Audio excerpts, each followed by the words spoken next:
Hello and welcome back to lesson 8. In this lesson, I'm going to show you how to back up your WordPress website. Now, why would you actually want to back up your WordPress website? Well, just in case your WordPress site gets hacked, or a plugin or a theme update breaks your website, or perhaps you do something on your website and you delete your files and something goes missing or something changes and you just don't know how to get it back to the original state. So you would create a backup and then restore this backup. So in this lesson, we're going to use the Updraft Plus plugin. So come on over to Plugins on the left-hand side and click Add New. And isn't it funny when I'm showing you a tutorial guide and there are 4 plugins there that need to be updated?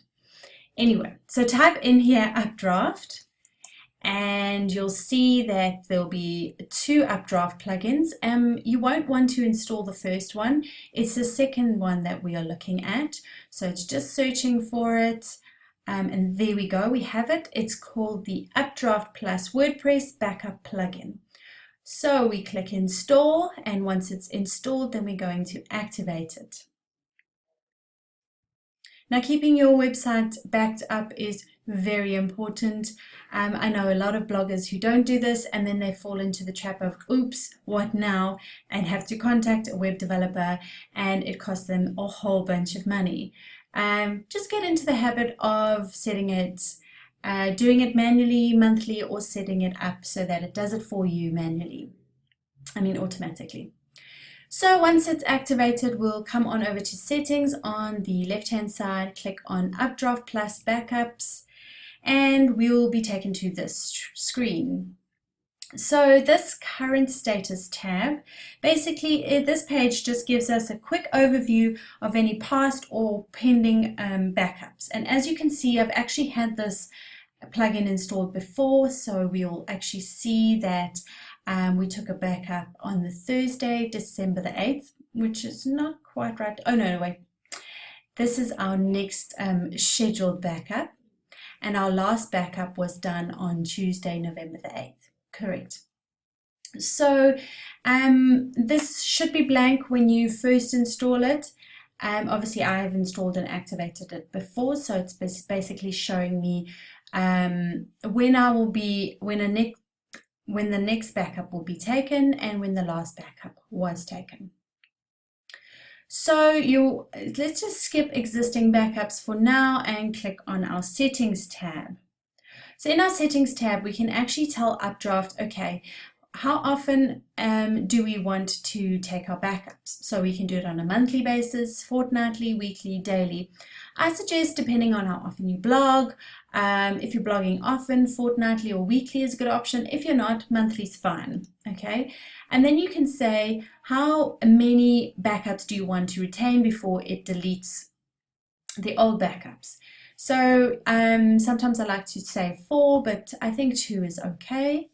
So those are all the files. You can do exactly the same with the database backup schedule.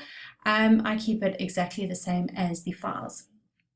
Then we can tell Updraft where to send these files to. So I would suggest going with Dropbox or Google Drive. One thing to note is please don't send the backups to your FTP. That's keeping it on the server, and then if that gets hacked, then that's your whole site gone. So let's click on Dropbox, okay, and we're going to come back to this to authenticate Dropbox. So just going down here, it says that you need to save it. So it says after you've saved your settings, then come back here and then authenticate Dropbox. So we'll just carry on with these settings and then I'll come back and I'll authenticate it. Okay, so coming down here, there's a couple of checkboxes to include which files we want backed up. So I suggest keeping plugins, themes, and uploads all checked there. The only thing that Updraft Plus doesn't take a backup of is WordPress files, which is perfectly fine. So if you have to restore your website, you would install WordPress and then you've got all your plugins, your themes, and your uploads. Now, in this box here, it says exclude these, and basically what it's saying is it's going to exclude any backups that Updraft Plus takes. Okay, so these settings here basically just leave as is. They're all perfectly normal.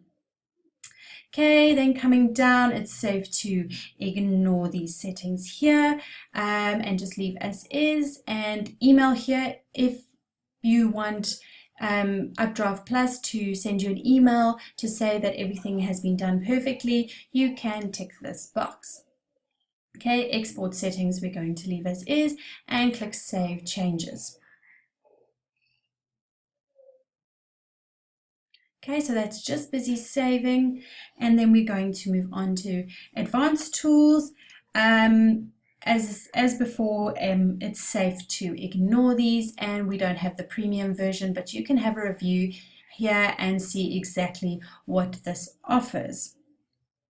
Okay, so once I saved this settings, let's just go back because I need to authenticate my Dropbox. So we'll come back and click on this just to authenticate it, and my Dropbox should open automatically, and I will just click save.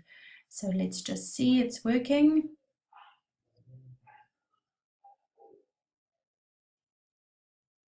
Okay, let's see. Okay, so it's just requesting that we sign into Dropbox to authenticate it. So I'm just going to click sign in there, and that should work perfectly. It's just authorizing, so we'll allow that. And basically what it does is it creates an apps folder in your Dropbox, and it stores everything there. Okay, and this button, okay, let's complete the setup. So any backups will go into the apps folder in your Dropbox. So as you can see in my current status, my next scheduled backup will be the 9th of November, and my last one was November the 8th. Now, if you ever need to restore your backup, you'll click on Restore and click the Restore button here. This is in my existing backups tab, and if ever you want to download your backups, you can do so here and save it on your computer. I hope that this tutorial guide was handy and that you do go ahead and set it up so that Updraft schedules in backups and takes them automatically for you, and you don't ever have to worry about hackers or any problems occurring on your website.